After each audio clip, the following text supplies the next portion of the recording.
మహంకాళి మాతా భక్తులకు అందరికీ పండుగ సందర్భంగా శుభాకాంక్షలు.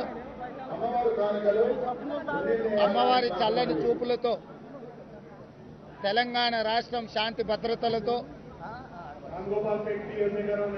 అదేవిధంగా వరదల నుంచి, కరోనా నుంచి, ప్రకృతి విపత్తుల నుంచి తెలంగాణ ప్రజలందరినీ కాపాడాలని చెప్పి మా పార్లమెంట్ సభ్యులు తెలంగాణ ఇన్ఛార్జ్ మాణిక్ ఠాగూర్ గారితో కలిసి, బోసరాజు గారితో కలిసి అమ్మవారిని దర్శించుకొని వేడుకోవడం జరిగింది.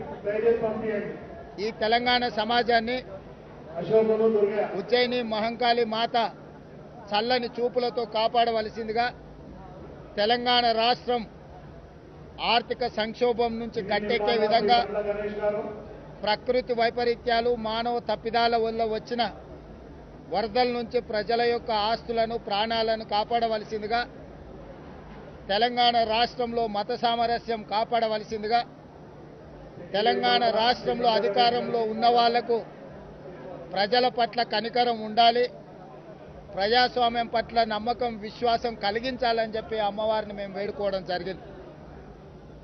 తెలంగాణ రాష్ట్రంలో సమాజానికి హాని జరిగే ఎన్నో అంశాలు పాలకులు నిర్ణయాలు తీసుకుంటున్నారు.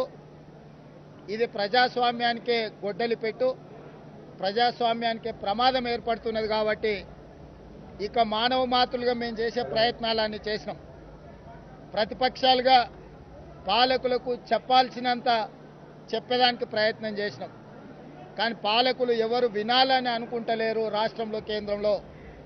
కాబట్టి ప్రజల వల్ల, మనుషుల వల్ల కాని పనులను అమ్మవారు చేయగలుగుతారని మేము సంపూర్ణంగా విశ్వసిస్తున్నాము.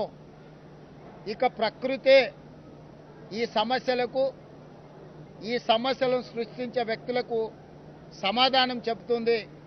అమ్మవారు ఆ దిశగా ఆలోచన చేసి రాష్ట్రాన్ని, దేశాన్ని ఈ రకమైన క్రూరమైన ఆలోచనలతో పాలిస్తున్న వాళ్లకు మంచి బుద్ధిని ప్రసాదించి, ఒకవేళ వాళ్ళు మారకపోతే వాళ్ళనే మార్చి ఈ దేశాన్ని, రాష్ట్రాన్ని కాపాడవలసిందిగా మేము అమ్మవారిని వేడుకోవడం జరిగింది.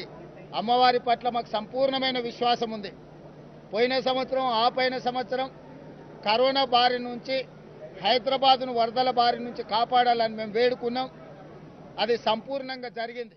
హాయ్ ఫ్రెండ్స్, మా టుడే టుమారో యూట్యూబ్ ఛానల్ చూస్తున్నందుకు చాలా థ్యాంక్స్. మరిన్ని లేటెస్ట్ వీడియోస్ కోసం వెంటనే సబ్స్క్రైబ్ చేయండి. అలాగే ఈ బెల్ ని కూడా రింగ్ చేసేయండి. మా నోటిఫికేషన్స్ అన్ని మీ మొబైల్లో వస్తాయి. అలాగే మా వీడియోస్ మీకు నచ్చితే లైక్ చేయండి, షేర్ చేయండి, నచ్చకపోతే కామెంట్ చేయండి.